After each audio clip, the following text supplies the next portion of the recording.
everybody, and welcome back to another Minecraft Bedrock tutorial. Yay! If you could change one thing about this channel, what would it be? Would it be my terrible jokes? Would it be my frankly...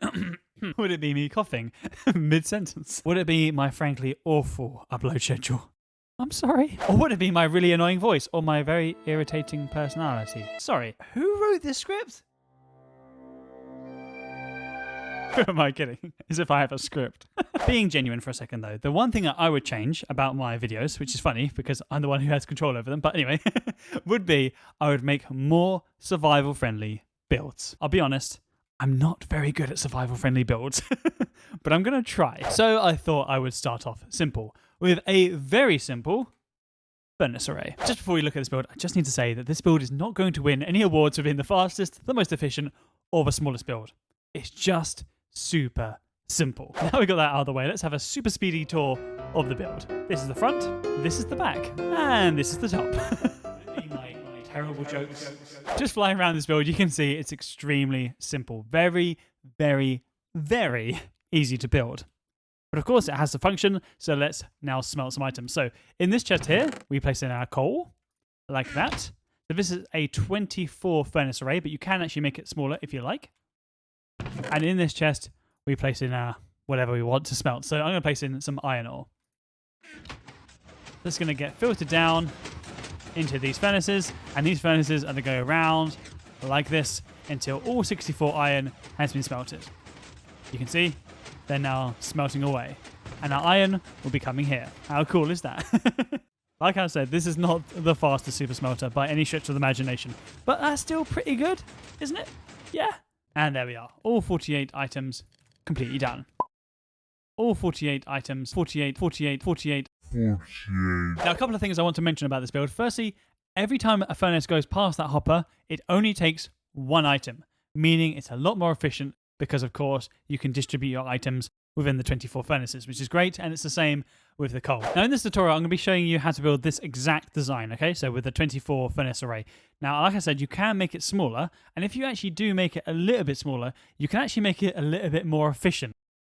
Because basically, when the item gets picked up from here, by the time it's gone round to about here, it's actually smelted its item. So then it goes along here without smelting anything, which is obviously less efficient. But if you only have about 20 furnaces, so you have these pistons about here, it's a lot more efficient because the item gets smelted around about here. It's going to be faster than the 24, but it's going to be more efficient, maybe with about 20. Okay, so now you've seen the build, let's get on with this tutorial. So for this amazing build, you're going to need 4 redstone, 2 observers, 4 redstone pieces, 1 redstone torch, 60 redstone dust, 20 hoppers, 1 non-staple block, 1 slab, 1 glass, 6 chests, 31 blocks for redstone to go on, and have your blocks you need for decoration. Oh, I'm rusty. Okay, to start this build, like usual, we have to determine where we want our build to actually be. So what I've done here is I've laid down 12 blocks like this, and in the middle I've placed down 2 blocks like this. Now this is your floor level, okay? So your floor would go out here, your room would be this way, and your build is going over here. Now on the 2 blocks you've just placed, this is where we want our output chest to be. So we should have 5 blocks this side, 1, 2, 3, 4, 5, perfect, and 5 blocks this side, 1, 2, 3, 4, 5. Brilliant. Now you've done that, come to the back of this chest, crouch, and place a block. You need to crouch, otherwise you'll just open up the chest. And then you want to place a furnace on top of that chest. Nope, a furnace on top of the block.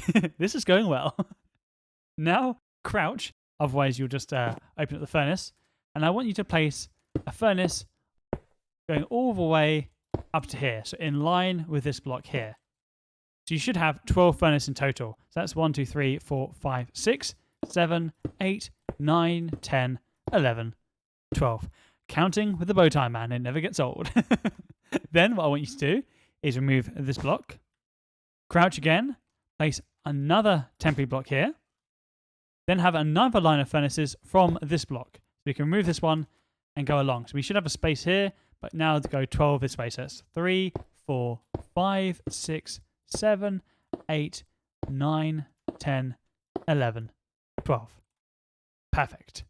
We have them in this weird pattern because we're going to be making a piston feed tape. And that's how these furnaces cycle round. So now let's make that. So what we need to do is place a temporary block here. Make sure you crouch. One out. Remove the middle. And then have a regular piston like so. Then remove this block. Then grab an observer place it away from that piston toward the front, and a block, and then have another piston going inward like that. Okay, and then we want to do something similar on this side. So place a block, one out, make sure you crouch with that one, remove this block, have a piston going toward this furnace array, remove this block, place an observer coming away from that piston, a block, and a piston going this way. After you've done that, come over to the right hand side and place a block directly underneath this piston, and one down and one toward the back, like so. Then have a repeater going toward this block on 1 tick delay, so place it like this. It'll be on 1 tick. Remove this block, place a block here, and one up, and one to the right. Remove this block, and then we want a line of blocks all the way up to this piston.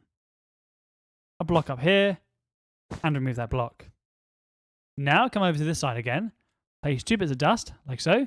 Have a repeater going toward that dust here, so come toward the middle and place it like that. So it should be going toward the left.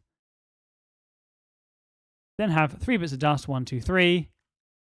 A repeater going toward the right, and then dust like that. So that, surprisingly, is our piston feed tape all done. Just the mechanics of it, not the system behind it, which is actually powering it. If we were to place a lever here, you would see our furnaces go round. I'm glad I just tested that because I realised that it's slightly out of sync. This repeater needs to be on 2 ticks. Completely forgot about that. Sorry about that. So that one's on 2 ticks, this one's on 1 tick, and this one's on 1 tick. Brilliant. Now, piston feed tape is really, really easy to understand, okay? Literally, when this dust turns on, obviously this piston will extend, and at the same time, this one will, because that repeater is going to this dust. That dust is powering this block. This repeater is taking the power from that block and powering this block, firing into the piston, meaning that this piston and this piston extend. Now, this line and this line both move. Obviously, this line here moves to the left because the piston is pushing it, and this line is moving to the right because this one is pushing it. That's fairly obvious, isn't it? Like this. But when I flick that lever off, of course, this piston's going to retract first, and the same with this one. So there'll be a hole here. And that's why we have the 2 observers, because when this piston retracts, this observer detects that, firing into this block, which obviously powers this piston, moving this furnace to here, and at the same time, this is doing the same, firing this piston, moving this furnace to here. Like this. See that? Very, very simple. That's why I have the furnaces in a very strange little setup here, because you need a corner for obviously the pistons to push them into. Now, the last thing we have to do for this bit is very expensive. We have to place in the hoppers. Now, it's up to you. You can either place in just 2 hoppers like that, but the issue with that is if this piston feed tape stops, for example, like this, and there's items in this furnace, they're not going to be drained until it goes round to here again. So I wouldn't personally do that. What I would do is I'd actually place a hopper underneath every single furnace. So just crouch and make sure they're going into each other like that. You see they're following a line into that one going into the chest, and the same here. Right, like that. You don't need one here, of course. And the same on the other side. I know it's expensive, but it's the only way I would suggest, really. Yeah, basically don't do that, what I just did. You don't want that. Brilliant. And now our last circuit is just basically the brain of the system when it tells the piston feed tape to fire around and things like that. Very, very simple, okay?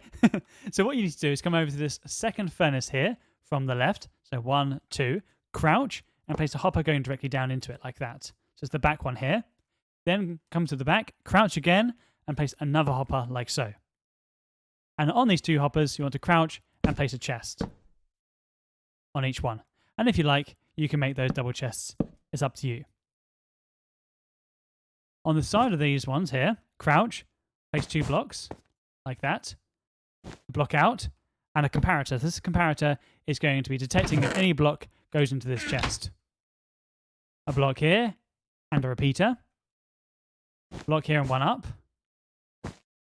Block to the front. Then 4 blocks like this. 1, 2, 3, 4, like that. Have a comparator going toward this block. Have a comparator facing the other way, and dust. We've just made a pulse extender. We can remove this block. A torch on this block, it should be on. a block underneath that torch. Place a hopper on the left side of this block going toward it like that. Remove this block and have another hopper going toward this one. So make sure you crouch and place it like that. They should be going toward each other like so. Then have a temporary block here, one down. Remove it. A comparator coming away from that hopper. Into a block here, and dust. Make sure you've kept that block there next to that hopper. Okay, it's very important. Then place a temporary block here, a slab down, remove this block, add a comparator. If you struggle to place in a slab, you can use glass. Place a temporary block here and one up. Remove this block, and lastly, remove the dust we placed earlier. Place a piece of glass and have dust. And now we can remove that block and lever. And literally that's it, apart from in this right hopper, we need to place any non-stackable block. For example, a sword, because a sword obviously doesn't stack, hence the name non-stackable. I'm a genius. And surprisingly, that's everything completely done. So should we just give it a quick test?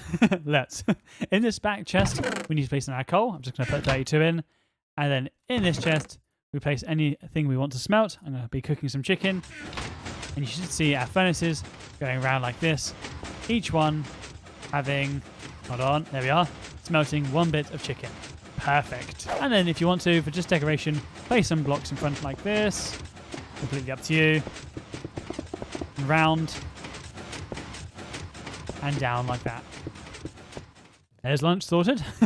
When we place an item in this chest, of course, it's going to start piston feed tape and it's going to start smelting. So when we place an item in here, this comparator can detect that even through a block. I know it's weird, but it's true. So that comparator is now on, powering this repeater, which obviously powers this block here, unpowering this torch. When this torch turns off, this hopper is unlocked. You can see I've used a very cheap sword here, which obviously starts this hopper clock. So this one's unlocked and so is this one. So that item is going to move back and forth, back, forth, back, forth, back, forth, back, forth. Obviously powering and unpowering these two comparators. Now this one's very easy. As this one powers and unpowers, of course, it's going to power this block, powering this dust, powering these dust, powering the repeaters, meaning that the piston feed tape is on, off, moving the furnaces round. Very obvious. The less obvious is this side. Because it's on at the moment, we can see a block here, it's powering this dust, powering this block, and powering this block. It's actually locking these two hoppers, meaning that we can't actually, if you place an item here, it's not going to go into the hopper because that hopper is actually locked. When this comparator turns off and on, as this item is moving back, it's obviously unpowering and powering these hoppers very quickly.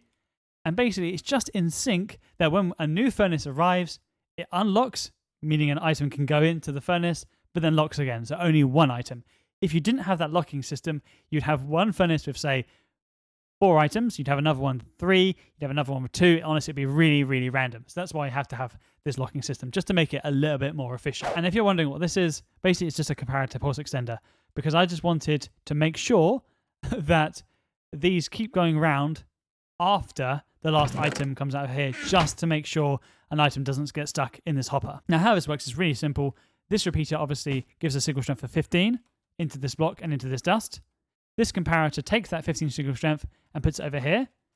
Then the dust goes over to here. Now it's signal strength of 14, of course, because it's moved one block. That comparator takes that 14 signal strength, puts it into this block, which goes into here. So that's 14, goes into this comparator here, 14 to here, 13. And it goes around like this. 12, 11, 10, 9, 8, 7, 6, 5, 4, 3, 2, 1.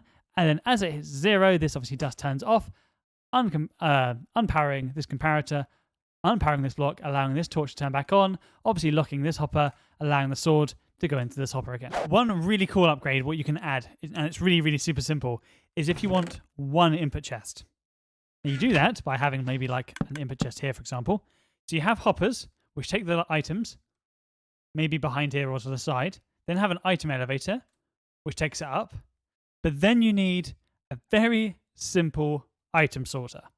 So if it's coal, it goes into this chest, and if it's not, it goes into this chest. And that's it. It's really simple. So have all the items in one chest, have hoppers into a very simple item elevator, into a filter. A filter obviously goes into the coal, and the non-filtered stuff goes into this chest. And then you have it all from one side. And that's a lot cooler in my personal opinion. So yeah, that's it. Very strange. I'm not used to this type of build. Anyway, thank you so much for watching. If you did like this video or like this design, please give us a like. And if you really loved it, make sure you subscribe with that wonderful subscribe button for more awesome content. Anyway, I'll catch you guys next one, and I'll see you later. Bye!